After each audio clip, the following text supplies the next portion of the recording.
Hi hello అండి, welcome to create nature.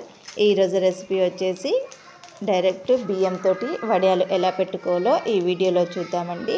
ఇలా చేసుకొని 1 ఇయర్ దాకా అయితే స్టోర్ చేసుకోవచ్చండి. ముందుగా ఒక గిన్నె తీసుకొని 2 గ్లాసుల బియ్యం వేసి ఓవర్ నైట్ మొత్తం నాననివ్వాలి. నెక్స్ట్ డే మార్నింగ్ రోజు మరొక గిన్నె తీసుకొని అందులోకి 8 గ్లాసుల నీళ్ళు తీసుకోవాలి. ఒక్క గ్లాస్కి 4 గ్లాసుల చొప్పున వాటర్ తీసుకోవాలండి. తీసుకొని అందులోకి ఉప్పు, నువ్వులు, జీలకర్ర వేసి వాటర్ని బాగా మరగనివ్వాలి. ఈ వాటర్ మరిగేలోపు ఇప్పుడు మనము నానబెట్టుకున్న బియ్యం ఉన్నాయి కదండి, ఒక 2 సార్లు కడగాలి.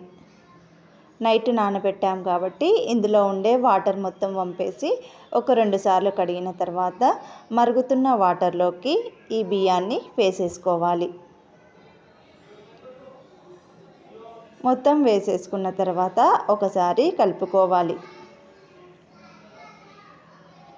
ఇలా కలుపుకున్న తర్వాత మూత పెట్టి ఉడికించుకోవాలి.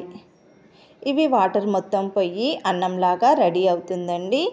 అప్పుడు మధ్యలో కలుపుతూ ఉండాలి. కలుపుతూ ఉడికించుకోవాలి. ఇలా ఉడికించుకున్న తర్వాత ఇది మొత్తం వాటర్ పోయి దగ్గరకు అయ్యేంత వరకు ఉడికించుకోవాలి. ఇలా దగ్గరకు అయిన తర్వాత ఒక పప్పు గుత్తి తీసుకొని మొత్తం మెత్తగా ప్రెస్ చేసుకోవాలి. ఇలా ప్రెస్ చేసుకొని స్టవ్ అనేది ఆఫ్ చేసుకోవాలండి. ఇలా రెడీ అయిన తర్వాత ఇప్పుడు చల్లారనివ్వాలి. చల్లారిన తర్వాత మన ఇంట్లో ఉండే ఆయిల్ ప్యాకెట్స్ ఉంటాయి కదండి, వాటిని పైన మొత్తం కట్ చేసుకొని చిన్నగా కట్ చేసుకోవాలి కింద. ఇప్పుడు అందులోకి మనం ప్రిపేర్ చేసుకున్న మిశ్రమాన్ని పెట్టేసుకోవాలి. ఇలా పెట్టేసుకొని వడియాలు పెట్టే కవర్స్ ఉంటాయి కదండి, కవర్స్ పైన ఇలా చక్రాల్లాగా ఒత్తేసుకోవాలి. ఇలా వత్తేసుకొని మొత్తం ఒక డే మొత్తం ఆరనివ్వాలండి. ఇలా ఆరిన తర్వాత మనకు ఇలా రెడీ అవుతాయండి, ఇక్కడ చూపిస్తున్నట్టు. ఇలా రెడీ అయిన తర్వాత ఇప్పుడు డీప్ ఫ్రై చేసి చూపిస్తానండి.